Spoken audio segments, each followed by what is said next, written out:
If you are learning the Cocoknits method, chances are you are going to be starting with Cocoknits Emma. It is the cover design on her book, and it is the best sweater to start with in order to get used to and learn the Cocoknits method, which is a fabulous construction technique that lets you have it all. So tonight I wanted to talk a little bit about something that I think it's really important that you wrap your head around before you begin your Emma. I'm Ellen Lewis from Crazy for You, and I am all about helping you make sweaters that fit perfectly and look great. If that sounds like something you're interested in, I hope that you will subscribe to my channel so that you can be notified whenever I go live or post a new video or talk about things that are fun to knit and fabulous to wear. So this is live. I was a little bit late tonight because I always check my computer to see if it needs an update before I go live, because there's always something a little bit screwy when there's a Windows update. And sure enough, I looked just 2 minutes before I was supposed to go live, and there's that little yellow dot that says, you need to do an update. So I had to, quick like a bunny, do an update. So very frustrating. Anyway, hi everybody, and I am very glad that you are here to talk about the Cocoknits Emma and something that is near and dear to my heart with Cocoknits, and that is gauge. So welcome everybody. Hi Rita, hi Kathy, hi Sage Woman, how are you? Hey Gwen, hey Colleen and Barbara and Anna, nice to have you here. I guess I had said that I would go live on Instagram, and I don't know if that's there. Anyway, somebody can check and see if, I don't think it is live on Instagram. Anyway, oh well, things are not always perfect, and that's how it is when we're live, right? So if you've ever knit a Cocoknit sweater, go ahead and tell me in the chat if you have, or maybe you're signed up for the class I have coming up. Tell me in the chat, and please, if there's any kinds of questions or things that are confusing you about Cocoknits, go ahead and put those in the chat as well, and I will be happy to answer those questions. But the first thing I really wanted to talk about is gauge. And as I said, I had everything all set up here, and I had my pictures of gauge. So if you will just bear with me 1 second while I go ahead and get the rest of those pictures up, I can show you, and I'll have a visual to be able to share with you. So hang on just a moment here. And let's see, where's the last one? Hang with me. You guys are so good to be so patient. Thank you. All right. All right, great. So, all right, let's see what everybody has to say. Hey, Amy. Hey, Phyllis. All right, Dara says, I have no immediate plans, but still wanted to join. But oh, thank you so much, Dara. I am so glad. You may get so excited about the concept of Cocoknits that you decide to jump in with both feet. I did, certainly, when I saw it. Amy is signed up. Yes, Denise. Have started 2 Emma sweaters, but not finished. Denise, let's get you going, girl. They're easy enough to do that you can absolutely finish it pretty quick. So that's one of the nice things about Cocoknits, that you absolutely can do it, the Emma, very quickly. I mentioned when I began that Cocoknits is a method that lets you have it all. I really mean that, because Cocoknits appeals to people who like to knit top down and in the round, which I typically don't, as you know. But Cocoknits is a method that I can get behind because it gives you a great fit. It gives you the effect of a nice set-in sleeve, and it appeals to the people who really do love that in the round thing. The sweater that I'm wearing is Emma A, which is the V-necked sweater. The Emma you can do in 3 different versions. The first version, Emma A, has a V-neck, as I show here. I'll stand up real quick so you can see it. So this is Emma A. And Emma B is the version that is on the cover with kind of a little boat neck. I have knit a couple of those as well. And version C is a cardigan with a V neck. And there's a picture of that here. Also very cute. So I teach the Cocoknits method about once a year, sometimes twice a year, depending. And there is something about that gauge concept that really confuses people. And I wanted to take some time tonight to talk about that. If you read my newsletter, you saw this information and you probably saw the pictures that I'm going to show tonight. But I still think it's worth talking about because I know I get the same kinds of questions time and time again. So I know that there's some confusion around this. Anna says she is starting with Noro Okunishima. Oh, beautiful. I have Noro Okunishima stashed for a Cocoknits myself, so I'm excited to hear that you're doing that. I can't wait to see yours. And this is the first time that I am doing a Cocoknits in a Noro. We can talk about that later. But about the gauge. The Emma is knit at a gauge of 3 stitches to the inch, which, as you know, is kind of a bulky yarn gauge, right? We think about bulky yarns, not as big as, say, Rowan Big Wool, but brushed fleece. We think about chunky yarns. We think about Malabrigo chunky. We think about some of the other, like Juniper Moon, La Pampa. I mean, there's a million bulky yarns out there. You can also carry 2 yarns together to get that gauge. But the concept is that when you're thinking about a bulky gauge of 3 stitches to the inch, you're typically thinking about a bulky yarn. But what's confusing is that in the book, Julie Weisenberger, who's the designer behind Cocoknits, brilliant designer and a lovely person, she shows the Emma in a much, much lighter weight yarn. So have a look at this Emma B version, right? Do you see how that's a very, very lightweight yarn? And that's confusing for people. When they think about it and they see, well, I want to work Emma in a worsted weight, or I want to work Emma in a DK weight because I really like that look. Great, you can absolutely do that. But the next question is always, how do I change my needle size? And the bottom line is you don't, okay? Because gauge is driven by the needle that you use. Certainly there are aspects of different yarns, like yarns that have greater elasticity or less elasticity, but once you've established your gauge, it's the needle that makes a particular gauge. So for me, on the average yarn, I am going to get a gauge of 3 stitches to the inch on a size 11 needle. Most people are. Not everyone, because there are people who knit much more loosely and people who knit much more tightly, and they would need to adjust their needle size. But typically, we're going to be talking about getting a gauge of 3 stitches to the inch on a size 11. So if you are using a very different yarn and you still want that gauge, the confusion is, wait a minute, how does that work? And the answer is the fabric is what changes. Last week I talked about doing this Emma and using this Noro that I've planned to use, but carrying a strand of Kid Silk Haze with it. And one of the questions that popped up in the chat was, how does that change the gauge?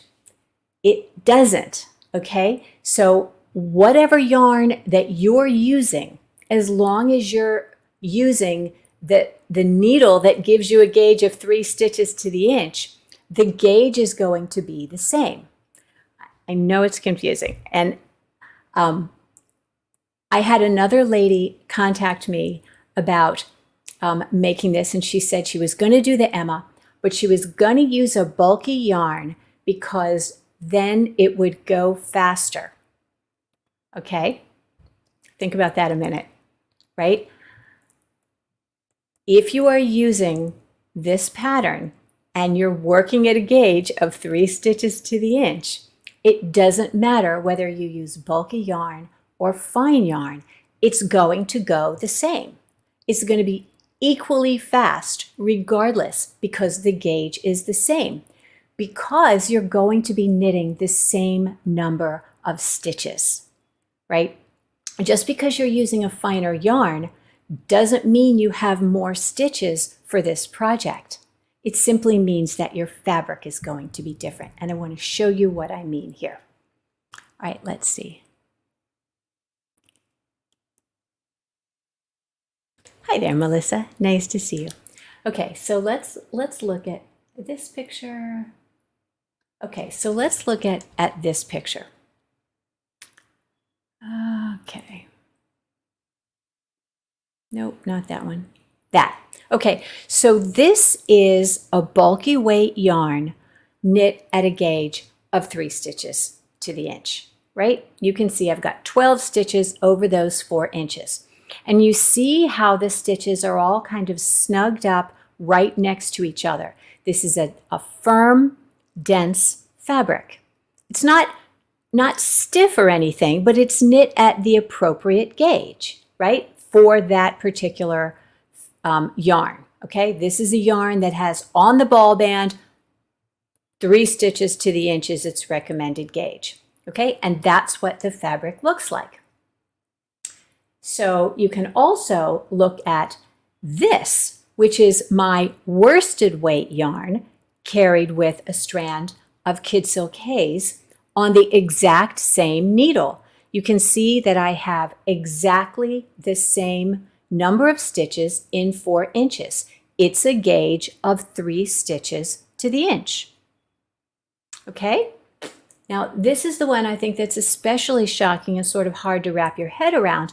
This is a lace weight yarn, okay? Very, very fine silk wool lace weight yarn knit on the same needle at a gauge of, anybody want to tell me in the chat?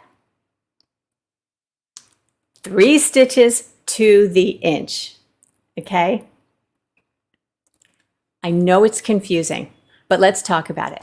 Let's see what we have a comment here. Interesting. Yes. Well, good. I'm glad that that's helpful. So you can see that the gauge stays the same, the number of stitches stays the same. What changes is the fabric. Okay? So if you're knitting a bulky weight yarn at a bulky weight gauge, it is going to be a standardly solid fabric. The finer the yarn that you use at that gauge, the more drape that fabric is going to have. To such an extent that you look at this, which is that swatch that I showed you, this has no structure at all, right? This is what lace weight knit at a gauge of 3 stitches to the inch looks like in a fabric, okay? Which is not to say that you can't do it. You absolutely can do it. It's just a pain. All right. When you get this loose a gauge, it is more challenging to knit. Okay. It just is. It's really hard to explain why, but the stitches don't have any cohesion. They don't want to hang together. In fact, when I teach this class, I don't let students knit with a yarn any finer than an Aran weight yarn, which has a native gauge of 15 or 16 stitches over 4 inches, right? Because it's just too hard to see what's happening.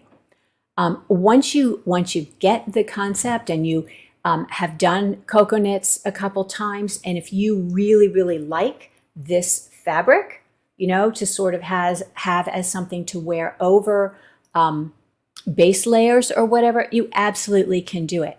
But if this is your first Emma, I absolutely implore you not to go too fine. It's not only difficult to work the stitches, because the stitches don't hang together and they're so loose, they don't look like stitches. So you're doing these increases every row at each end, and those increases automatically distort your fabric a little bit, and that makes it hard to see what's happening in your stitches. Anyway, when you introduce the idea of this fabric where your knit stitches, it's very sort of hard to tell what a knit stitch is, when you're stretching this out. It's even more challenging to see where to pick up your stitches, where you're supposed to be making your increases. It's just that much more challenging. So if you're taking my class, you already know that I won't let you use a lace weight yarn. If you are doing this on your own and you have the book and you're following along, please, please, please, for your first Emma, use a yarn that is going to have a little bit of a cohesiveness to it, something in that bulky gauge or heavy, heavy worsted. So let's see.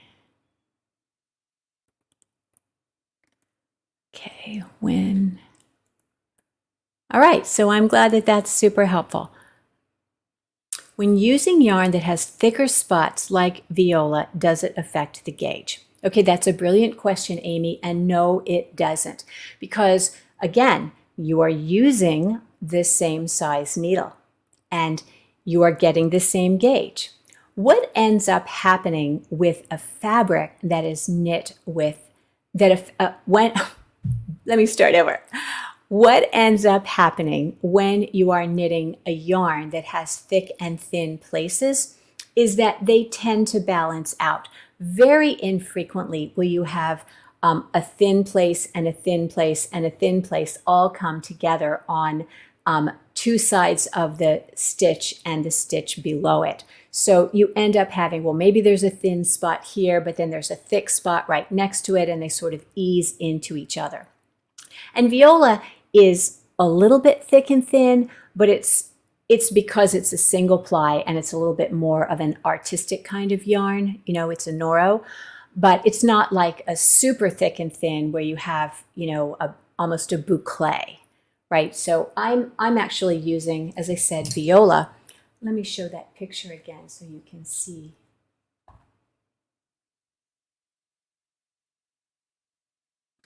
Here. So this is the viola, and you can see that it is a little bit thick and thin, but overall, the fabric comes together in a very, very cohesive way. Right? Does that make sense, Amy? Let me know. Hi, Donna. Hello, Ashley. All right. Hey, Sandy. Okay, Kathy Farrell, what is the sweater you are wearing? Again, I will show you. This is Cocoknits Emma, version A. This is got the V-neck that's shown in the fabric, and I did it with a slightly bell sleeve, which I like.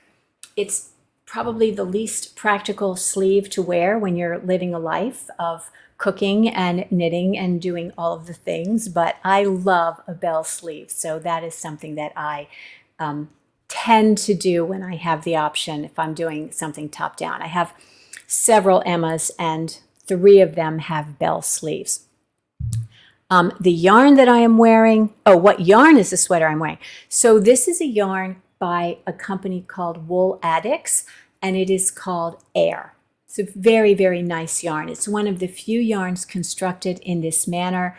It is what's called a blown yarn, not a tube yarn, but a blown yarn, where they have a core yarn and then the fibers are blown onto the yarn in a kind of a circular motion, and they attach to that center bit. So it's very lightly plied. I love this. I actually love this yarn. Let's see. So the V-neck is not harder than the crew neck. In fact, it's a little bit easier in the Cocoknits method. It's worked by increasing at the front neck until you've reached the center, and then it's joined in the round. Whereas the crew neck, it has all of the stitches for the neckline cast on in a row and then joined in the round. So they're equally easy to do. Yes. So The other thing I wanted to talk about is it actually is possible to work Cocoknits in a different gauge. Okay, you can work Emma in a different gauge, but you need to do the math to make sure that it comes out the size that you want. Okay, what you'll want to do is to look at the gauge of the yarn that you have. So work a big swatch and calculate your gauge. And then look at the number of stitches from the Cocoknits book in the various sizes and divide that number of stitches for the body by your gauge. And that will give you how large or small the finished garment will be. So I'll do a quick example here. So if you were to say, like, take the middle size. So the middle size has 124 stitches. And if you are at a gauge of 3 stitches to the inch, you're going to have a finished measurement of 41. Let's say here's my dog. Let's say that you are working at a gauge of 4 stitches to the inch. Okay, so you would take that same 124 stitches. Let me share my screen here. Well, I can't share this screen. Let's see. Share my screen. Hello, puppy. Okay, I'm going to share my screen. I'll just share that window. Okay, so you've got those 124 stitches. If you're working at a gauge of 4 stitches to the inch, you would divide that number of stitches by your gauge, which would give you 31. Okay, that's going to mean that if you were to work this sweater at that gauge, it's going to be much too small. But you could knit a larger size. So you would have to go and you would have to decide how large you would like it to be. Let's say you want your sweater to be 41 inches. You would have to say 41 inches times your gauge, which is 4. And you would be looking for a pattern, one of the patterns that had this many stitches or close to this many stitches in the bust area after you've taken out the sleeves. So do you see how that works? And I'll do a better presentation on that in the newsletter next week. But basically, if you look at the number of stitches and you divide it by your gauge, that's going to give you the total size, the finished measurement of your garment.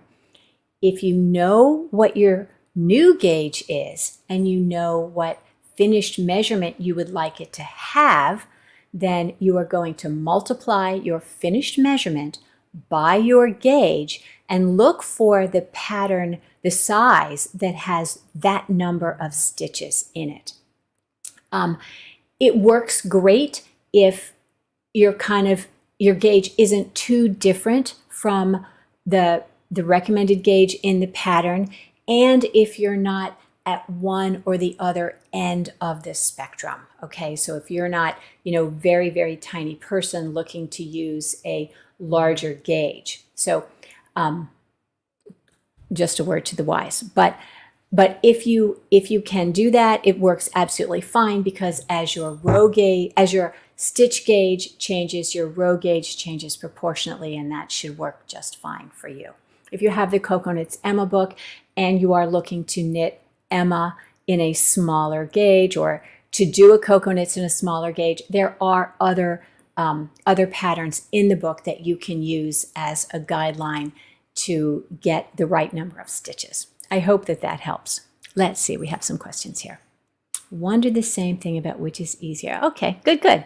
This is why I love the comments. I love, because you have questions that I never anticipate, so that's perfect. Yay! I'm glad you understand, Anna. Perfect. Okay, did a swatch in Wool Addicts Earth and it looks great. I could do Emma in that. You absolutely could. Wool Addicts Earth is also a bulky weight yarn. It's absolutely lovely alpaca blend, and you could do Emma in that for sure, Rita. Okay, so were there any other questions? Is everybody kind of clear on the concept in terms of knitting a different size when your gauge is off?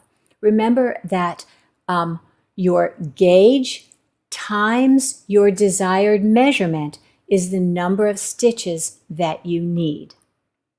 Okay, so when you look at your different patterns, I put together for myself and my students a little spreadsheet that will show the different number of stitches and the different sizes at the different gauge, so that you can get a sense of it and whether that would work for you. But it's easy enough for you to kind of put together on your own so that you can see where you are and whether that technique of knitting a different size will work for you. It's so important that you actually do the math, because you can't just say, oh, my gauge is a little small, I'll do the next size up, because a little small and the next size up are so imprecise, and you really want to do the math. This is not hard math, and you can use a calculator for it. Make sure that the size that you've chosen to knit with the gauge that you've decided to work at is actually going to give you the finished measurement that you need and want in your garment. All right. Okay, I am a Rowan girl also, and this is absolutely beautiful in brushed fleece. This is a perfect design for brushed fleece. It's lovely, it's light, it's one of my favorite yarns for this pattern, and I would be doing it in brushed fleece if I hadn't already done a garment in brushed fleece with a V-neck last year. So, but it is absolutely beautiful. You are 100% correct. Another thing to think about, as I said, is if you want to use a finer yarn, carrying a strand of Kid Silk Haze, a beautiful Rowan yarn that doesn't change your gauge at all, but fills in the spaces that you might not like so much if you're using a lighter yarn with your Emma. So it has taken me years, but I think I finally understand gauge and how to measure it accurately. So I have a really good, if I say so myself, article on the blog called Gumballs and Gauge, and it really gives you a visual to kind of understand about gauge. It is counterintuitive because the larger the gauge, the smaller your stitches, and I know that that's sort of, as I said, counterintuitive to really understand, but I'll put a link to that blog post in the description here, which should help you get your head wrapped around gauge. Can you please discuss the need for wet blocking swatches and whether yarn type matters, superwash versus not, for example? This will be my first time knitting a swatch for this class. Okay, so wet blocking is something that you can do for a swatch. I tend not to love superwash wool because when you wet it, when you get it soaking wet, saturated, it falls apart, all right? Superwash wool has been coated with a substance that keeps the scales down so that they don't felt when you put them in the machine and the dryer. When you get them wet, the stitches have no way of holding on to one another. So again, they just collapse and they sort of begin to look like this. Okay, which is not good. If you are going to be working your Emma in a superwash wool, I would go ahead and wash it in the machine as you plan to wash your finished sweater, and put it in the dryer as you plan to dry your finished sweater, because superwash wool needs to be put in the dryer in order to pull itself back into shape. I don't dry it until it's maybe completely dry, or I wouldn't dry it until it's completely dry. I would dry it until it's mostly dry, and then I would pat it into shape. That should have brought it back to its appropriate gauge. If you are not using a superwash wool, then you're just gonna steam block this or pin it to size and block it, and spray it. I hope that answers your question. Let's talk a little bit about blocking. For a shawl, a lot of people who are just working their first sweater are coming to sweaters after having knit scarves and shawls. And shawls are often wet blocked. They are soaked until they're completely saturated, and then they're stretched to within an inch of their life to open up that beautiful lace pattern, which is what you want to do. But for a sweater, that's not what you want to do. So with blocking for a sweater and a swatch for a sweater, my suggestion is that you pin it to the size and shape that it is supposed to be, and then steam it. I use a steamer, or I use a wet washcloth, and I hold a hot iron over it to create steam going into that fabric. And that is going to give you the look and feel that your fabric will have after you have washed it gently, okay? It's tricky when you have no seams in a sweater, but it is what it is. But you definitely want to handle superwash wool differently than you do non-superwash wool.